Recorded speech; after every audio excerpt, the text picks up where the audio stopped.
Genèse 16. Sarai, la femme d'Abraham, ne lui avait pas donné d'enfant, mais elle avait une servante égyptienne du nom d'Agar. Sarai dit à Abraham, « Voici que l'Éternel m'a rendue stérile. Et des relations avec ma servante, peut-être aurais-je par elle des enfants ?» Abraham écouta Sarai. Alors Sarai, la femme d'Abraham, prit l'Égyptienne Agar, qui était sa servante, et elle la donna pour femme à son mari Abraham, 10 ans après l'installation d'Abraham dans le pays de Canaan. Il eut des relations avec Agar, et celle-ci tomba enceinte.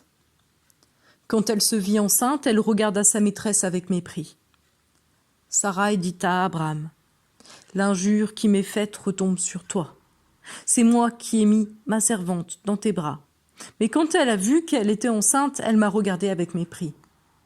Que l'Éternel soit juge entre toi et moi. » Abraham répondit à Sarai, « Ta servante est en ton pouvoir. Traite-la comme tu le jugeras bon. » Alors Sarai maltraita Agar, de sorte que celle-ci s'enfuit loin d'elle. L'ange de l'Éternel la trouva près d'une source d'eau dans le désert, près de la source qui est sur le chemin de Shur. Il dit, « Agar, servante de Sarai, d'où viens-tu et où vas-tu » Elle répondit, « Je m'enfuis loin de Sarai, ma maîtresse. » L'ange de l'Éternel lui dit, « Retourne vers ta maîtresse et humilie-toi sous son pouvoir. » Puis l'ange de l'Éternel lui affirma, « Je multiplierai ta descendance, elle sera si nombreuse qu'on ne pourra pas la compter. » L'ange de l'Éternel lui dit, « Te voici enceinte, tu mettras au monde un fils à qui tu donneras le nom d'Ismaël, car l'Éternel t'a entendu dans ton malheur. Il sera pareil à un âne sauvage. Sa main sera contre tous et la main de tous sera contre lui. Il habitera en face de tous ses frères. » Elle donna à l'Éternel qui lui avait parlé le nom d'Ata El-Roy, car elle dit, « Ai-je vu ici la trace de celui qui me voit ?» C'est pourquoi l'on a appelé ce puits le puits de Lachaïroï. Il se trouve entre Kadès et Bared. Agar donna un fils à Abraham, et celui-ci appela Ismaël, le fils qu'Agar lui donna. Abraham était âgé de 86 ans, lorsqu'Agar lui donna Ismaël. Alors cette histoire de Sarai, d'Abraham et d'Agar, peut être mise en parallèle avec l'histoire de Genèse 3. Cette histoire du péché qui entre dans le monde avec Adam et Ève et le serpent. En fait, le problème dans cette histoire, c'est un déficit de confiance en Dieu.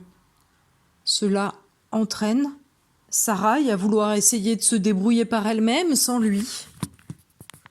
Et de cela advient un déchaînement de violence, de rancœur, de relations gâchées, de ressentiment.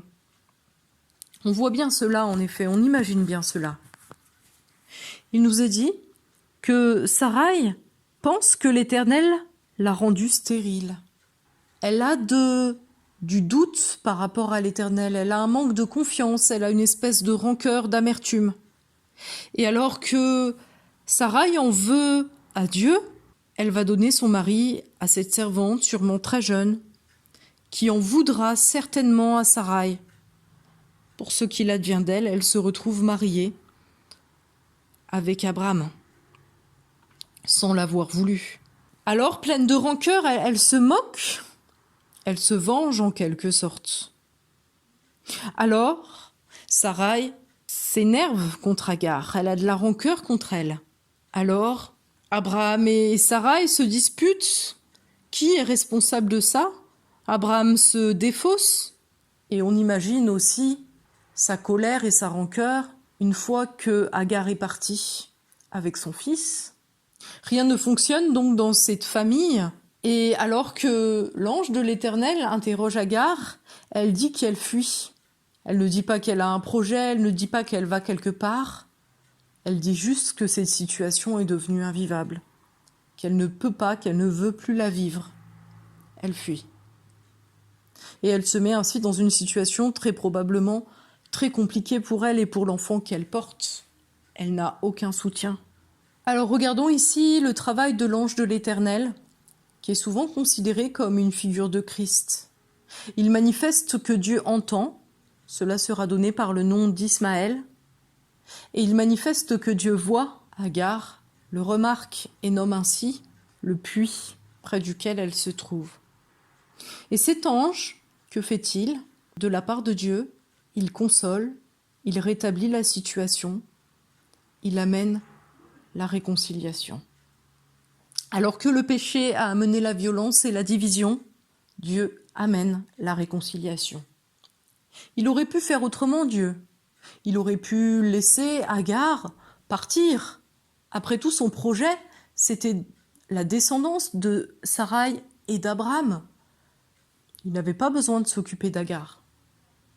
Mais il rend la réconciliation possible. Et quand il lui dit de s'humilier, il ne lui dit certainement pas de se laisser battre, mais il lui dit certainement de cesser de se vanter devant Sarai. Et on comprend que, à partir de là, les relations dans la famille pourront se rétablir. Et chacun pourra obtenir le soutien dont il a besoin, notamment cet enfant et cette mère. C'est la spécialité, en effet, de Dieu, de réconcilier. Jésus, en ôtant le péché du monde, apporte la réconciliation avec Dieu et aussi la réconciliation avec les humains. Et c'est pour ça que cette œuvre, nous pouvons la lui demander, nous pouvons demander à Dieu de réconcilier. Alors, première question, avons-nous déjà prié pour qu'une réconciliation ait eu lieu? Comment les choses se sont-elles passées? A-t-on déjà vu Dieu réconcilier des familles, des groupes, des églises? Et puis nous pourrons partager ensuite des sujets qui ont égard à la réconciliation. Qui autour de nous a besoin de cette réconciliation? Nous pourrons prier. Bonne rencontre.